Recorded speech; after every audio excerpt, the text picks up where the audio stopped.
This is Lenny. Say hi. Say I'm a bad boy.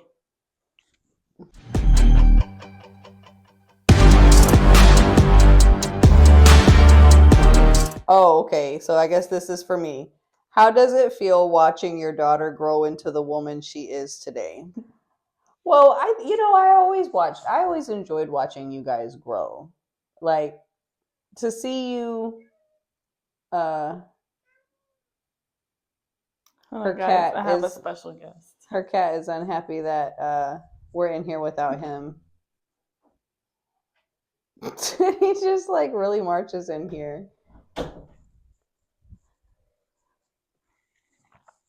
So I feel proud of who you are. I'm always proud of you guys. I'm always proud of you. I've always Pop him. Why? He's chewing on that plant. Anyways. Anyways, yes, I feel proud. I feel good about your growth. I feel even better that I haven't gone to jail. I feel like overall you've grown into an exceptionally capable human. Yeah. And, a lot of things like we don't really put in the judgment box, right? Like I'm not judging like all the pesky things that you do at your age. Mm-hmm. The fact that you maintained a job, you've paid your bills, you've, maintained a place to stay. I think all those are really big obstacles. And you've been able to maintain that. And Okay. Share a rumor you heard about yourself. And then I do it like this, right? And it looks like slut. it does. How fun. Okay. A rumor that I heard about myself. Yeah, I feel like a lot of females got like the you're a hoe. Like everybody went through that phase. And I mean, I only had 2 boyfriends in high school, so yeah, I got that a lot though. Yeah, I got that when I was in school too. It's a shame we don't teach, or I don't know if it's just like a culture that happens. I don't know that I the kind of person that when you were growing up you felt like you needed to put down other girls. Mm-mm. Okay, I had to think about that. Like, I don't know if there's something that I did that gave that impression because I don't know that I feel like it's okay to put people down. But I don't know, maybe it's a kid thing. I definitely went through that. Look, I'm okay with people talking about me behind my back. Just Yeah. don't bother me with it. Go ahead and run your mouth. Do whatever it is you need to do to get it off your chest so that way I can continue to mind my business. That's your business. Yeah. Whatever you think about me is your business. Mm-hmm. Your thoughts are your business. And if you're out here running your mouth to your friends or whatever, that's your business. Right. I don't have nothing to do with that. Period. How does it feel watching your mom grow up? Good. The girl went through a lot, you know. She worked 3 jobs, went to school, quit school, didn't get credits for her school. I got my associate's degree. But it feels good to see where she is now from and then thinking about like how it was before, which it was never bad. Like we were never in the headspace of like we're super poor, we can't do this, we can't do that. She always made sure she was, like she put it in our heads like, okay, next paycheck or, like are you hungry? I don't know how to explain it, but we definitely came a long way. She definitely came a long way. She had help, but everybody needs help to get to where they are. So, yeah. Yeah. And I feel like we should always continue to grow, right? Mhm. Like I was probably I mean, I know I was stupid. It's like real dumb when I was younger. But we can only do our best with what we're working with. And if Yeah. we keep an open mind, a growth mindset, then we just keep learning. I feel like I screwed up. But they say the more you screw up, the more you learn. Yeah. You got to mess around to find out. I'll be We did finding a out, lot friend. of messing around and a lot of finding out. Okay, Lessons were learned. we're still doing it. Still doing it. What's the funniest thing you've done together? I don't know. I feel like one of the funniest things that we've done together is make fun of Tim and Yes. Yes. So my stepdad has like this specific face. It's not. And he doesn't like, it's like a very like emotionless type of face. And we will sit there and laugh at him. You know how some people, they'll have like reactions or they'll do a little smirk. He doesn't do any of that. He just keeps the same face as we're making fun of him, and it makes it funnier. So yeah. No. So I'm gonna tell you my side. My side is at some point during dinner, somebody will say something. Every dinner. Every dinner. At some point in time, because I would say we did it when I was single too, but for the most part, we had dinner together. And then when we got married, that was our thing, was family. Like, we had dinner together unless one of us were working or sports or whatever. That was how we came together at the end of the day to catch up with one another. And at some point during dinner, somebody would say some kind of a smart remark to Tim. And he just kind of had this, okay, look, like, I hear you. But then they like kept going, because then at that point, once shots were fired, and he just kind of gave this look like, I'm gonna let you have it, they just kept shooting shots. and then it would be a tangent. Like, it snowballed. Yeah. During the night, during the time of dinner. And next thing you know, the entire table is laughing at Tim's face. But it wasn't that he was really making a face. It was just that when the initial shots were fired, he just didn't respond. So then all of a sudden, especially Ati, she'd be like, look at his face. And then once she started talking about his face, like, everybody would talk about his. Yeah. I'm not really sure why. So now we make fun of us making fun of him. Back in the day. Yeah. So. And then he does the same face where he's just like, yes. Here y'all go. And then we still continue to laugh at it. Here y'all go with the BS. So I would say that's probably one of the funnier things. Yeah. I don't know if we've done anything super funny. I mean, I feel like we're always bickering or like talking trash. Yeah. Like, I would say that's probably the dynamic of the household. Mm-hmm. Random fact, there is a point where talking trash becomes an actual problem in your relationship. We've totally gotten to that point, my husband and I, and our therapist said, yeah, you need to slow down on talking the trash. Take it back. Bring it back a little bit.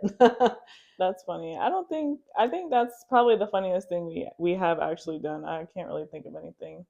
What's the craziest thing you ever did for love? Stay. Yeah, really. If I did something crazy, I would say crazy was I let one of my boyfriends move in, and that really wasn't anything that I would ever have done. And I took a step and did it. And then he pissed me off, so I just packed his stuff up and put it in the car that was on my property and was like, you can come get your stuff whenever you want to come get it. Wow. I mean, yeah, it'd be like that sometimes. But I would say that doing that, I mean, that was out of character for me, because I wasn't big on. I want to say he was the only one I let move in with me out of the boyfriends that I had when I was single. I didn't really let anybody like at the house like that or spend the night like that if y'all were there. Like, I didn't really do stuff like that. I was very particular about the fact that that was y'all's space. So if I did anything, it was more on my time. Yeah. Well, I was a little caught up. Love get you there. Love gets you caught up. I mean, it wasn't love though. I guess what we thought was love, right? Yeah. Because that wasn't love. That ex-boyfriend of yours wasn't love. Ew. Ew. That was They're gonna sue me. talking Okay, that so trash. next topic of discussion: growing up with Chamorro traditions. Um, I don't. I mean, I guess I don't really know how to explain it. Like, obviously, we eat different things. We do different things. We do things a different way than, like, I guess, like the regular culture in the South. But No, really, a whole Islander community, and you do things different. People want to know more. okay. I don't know, but I don't really know how to explain it. I Like, know how to explain it better than you do. So the Islander culture community is a yes. whole thing, tight knit community.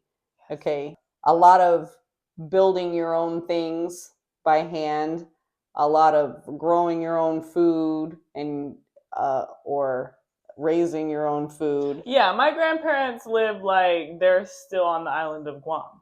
Like they will raise their own pigs, chickens, turkeys, grow banana trees, peach trees, all types of things. They built two sheds, two outside kitchens, A and they playhouse. a playhouse, and they built their own like farm in the back for the animals and stuff. So yeah, they do a lot of that.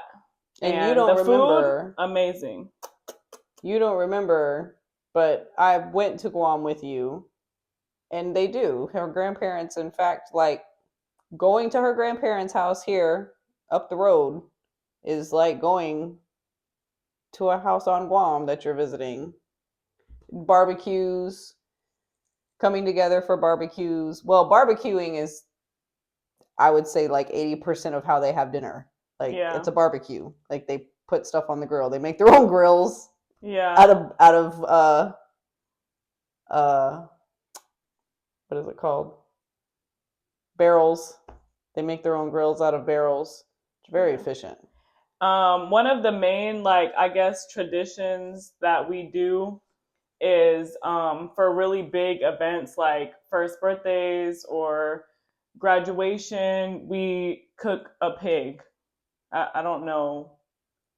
I don't know why, but pig is really good. It is. It's good. But they grow it or raise it, cook it. Well, if you think about it, like I watch a lot of time period pieces, right? That's my favorite genre of movie. And whenever, so I would think that that would be a more luxury, like their luxurious way of eating. Yeah. Because if you watch time period pieces, like castles and stuff, they always have like a Oh, yeah. pig or a roast, like big pieces of meat. So that's probably what they're like, that's their version of like our Thanksgiving dinner, Yeah. right? And yeah, but it's good. And I've seen them bury the pig to cook it. I'm pretty sure they created a rotisserie out of a lawnmower engine. Yes, they did.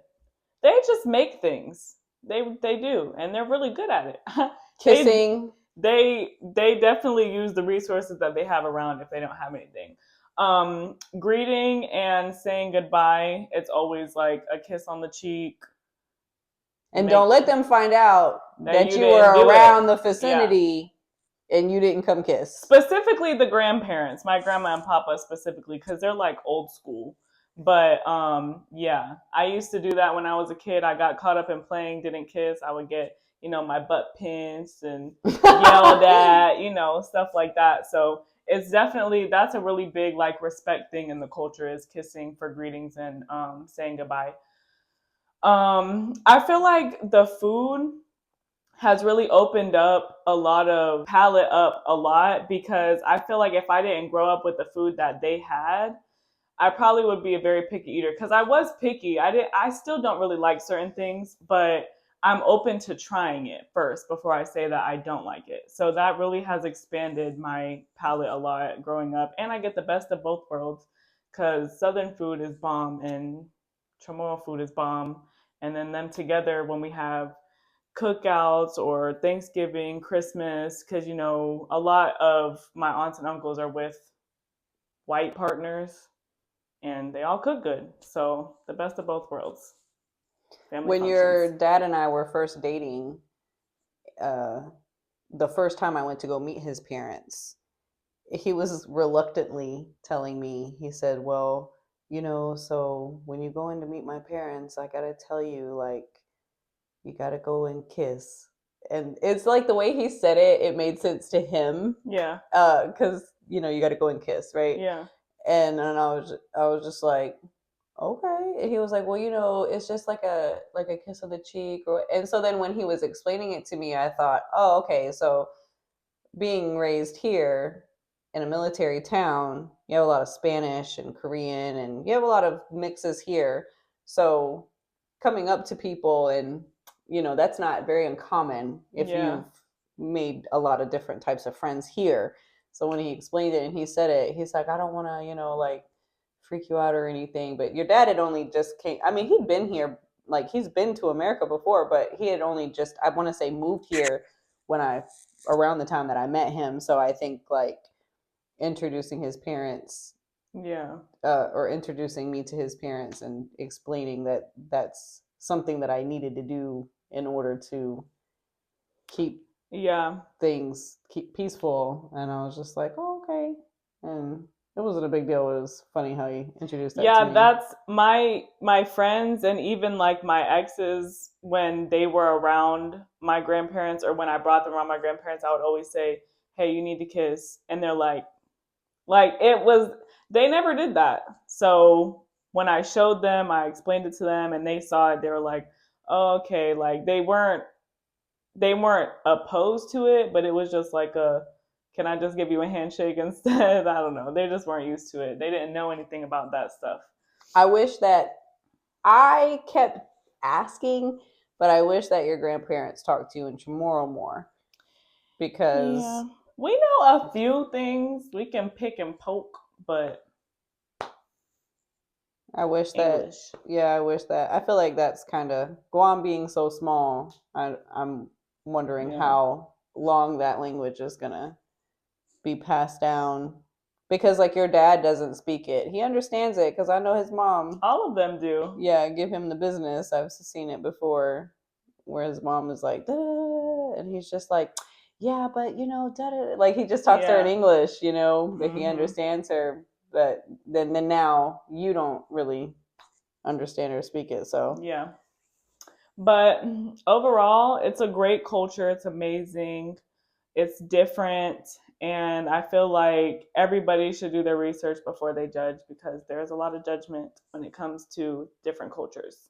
well, and a little tea on that because I feel like I feel like people sometimes recognize that you're mixed, but growing up, there was some ignorance growing up.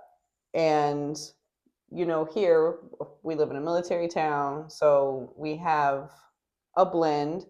I would say that I don't, so I'm not going to get into like specifics, right? Like, I don't know what the percentage is, Mhm. but I would say that whenever you guys had friends or if you guys were in school, I know that you've came home and you've said, um, like if there was a black kid talking to them, they would say like, "Oh, you're white," and then they were raised to know that they weren't white, so they're mixed. Their father is full Guamanian, and I am white. No different than anybody else being full anything and the other person being full something else. Yeah, And mixed they is would more say, than one race. and And they would say, I am "Oh," just as white as a mixed person that's mixed with black and white. I'm just as white as y'all. and then they would say, "Well, if you're not black, then you're white." Yes, that literally got said to me at least twice, but I remember one specific time in high school and I was like, the ignorance is real. Really. And then it's interesting to me because not only so okay, black, white, Mexican, Korean, whatever, but the culture, right? So I guess it would. So like for me, and I think it was hard for me to try to explain that to the kids because we're in a town where there's so many different cultures here outside of race. Like regardless of the race, there's cultures. Okay, we might know somebody who's black, but they might actually be from Africa because they're Yeah. military. Or So Jamaican or, right. you know, So we can't. I think that growing up, and then me raising them here, I taught them not to assume. Like we're not just saying like you're white, you're black, you're Spanish, right? We're not just saying those things. We're asking because you just never know. yeah. And people that are from other countries that come here, they'll feel some type of way if you're assuming what they are. But I But think everybody looks so different. Like in my family, there you have dark people with straight black hair, blue eyes. You have light people with black hair, brown eyes, Puerto Ricans. You have blonde hair, blue eye, fair skin. I mean, like everybody looks different. well, a lot of people So in your family get mistaken for a form of Spanish. yes, People would go up. Oh, it would to be dad. your grandfather. Oh, People would go up to your grandfather and start speaking Spanish, and he'll just let them. He'll just look at them and say, "I'm not Spanish," and that it would be so funny. they did that to dad a few times too. But so my point being is that okay, I might not be mixed with something that you can tell, but like, do you eat rice with your hands? Because Yeah, because we that's a do. thing. Like we really do. We will eat our whole plate with our hands. Like it doesn't. Now, obviously, if it's something like mac and cheese, no.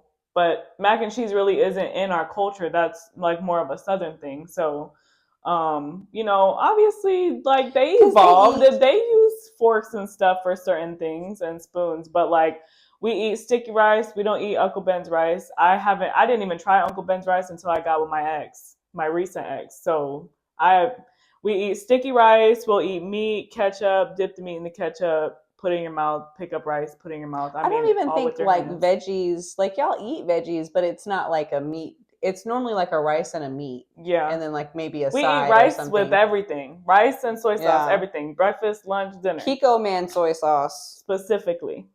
That's a thing. That is a whole thing. And and then I remember that one time when you were working at Omelet Cafe. I'm not even gonna lie. I told Atiana if she would have dumped like that whole plate on her, if she would have got that tray and just whacked that woman and got arrested, I probably would have been okay with it. But I'll never forget that day you came home and you were telling me what somebody told her. She was like, "Are you mixed?" And she said, "Yeah." And she was like, "Oh, no wonder I don't like your skin tone." Yeah. Well, I was working during summer. I think I just turned 16. So I just started at Omelet Cafe. I didn't really expect it to be like a long-term job, but it ended up being a long-term job. But I was really tan because I was still in high school. I was about to go into my senior year, so we didn't really do anything but work. And I was the to-go specialist, so I was outside, in short sleeves and stuff. My arms were really tan. We would go to the beach and the water parks and stuff. So I get tan. And then the lady told me that she didn't like my skin, and I was like, So first of all, I'm okay. just gonna say this. You can tell that these children are children, and we don't have no business talking to these kids like that. So she can have the day that she deserves every day.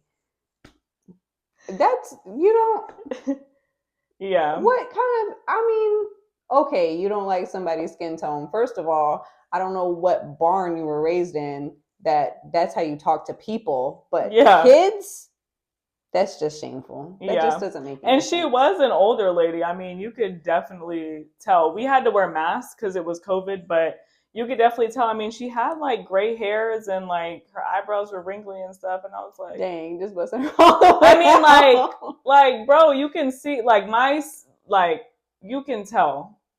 Like, I've always gotten that I looked older, but like, come on. You You're see, way older than me. Like, I've always told my children that this is just my personal opinion. It doesn't have anything to do with anybody else, but my personal opinion is I appreciate the fact that they're mixed because I will never forget when I was listening to 97.3. No, 93.1 with Charlemagne the God, and they were talking about this was a long time ago. They were talking about a report where this New York business had a flower pot, like a really nice flower pot with the flower in it, sitting on the outside of the door, and this white lady came and picked it up and took it. And they were like talking about how she stole this flower pot, and Charlemagne was like, well, when somebody in her a 30-year-old has no business. He said something about her age, like a 30-year-old or something has no business stealing that. And the woman on there, she, forgive me, I'm not thinking of things, but she said, it doesn't matter, because she said, well, I think she's like in her 20s. And he was like, what? And she was like, yeah, I think she's in her 20s. And he was like, well, she don't look like it, but everybody knows white people age like bananas. I was done, but I feel like that is so true. Oh my god! And so I and black don't crack for sure. Okay, they take care. I mean, look, I've seen people with non-frail skin, and it's probably because of us being so prone to the sun, our paler skin. Mm-hmm. But having that mixed in there a little bit, I feel like you're welcome. Like, I mean, like, you guys have beautiful skin, and hopefully you take care of your skin, because you're still prone to the sun. Yeah. But you just they this is my winter really color. Nice. Yeah. They caramelize really nice, and you can tell, like, the olive skin, like, oh yeah. And look at, I'm already got banana. I already got banana spots.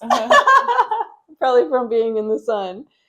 But I think that's been a really good blend. I think is I'm very happy with how that all came out. All of the Islander features and that came also, out. And also, I am my mom's best looking child. So. Wow, she's just claiming it. Boyle will be able to speak for himself later. Yeah, we might get him to be a guest on this. We'll see, because he does his own thing. But anyways, with that being said, this concludes our podcast. We will be doing the rest of them in the next video, so stay tuned for that. And yeah, do you have anything you want to say? I guess send her some more topics. Let her know how she's doing. Okay, well, thank you guys so much for watching, and we hope you enjoyed this video. Bye.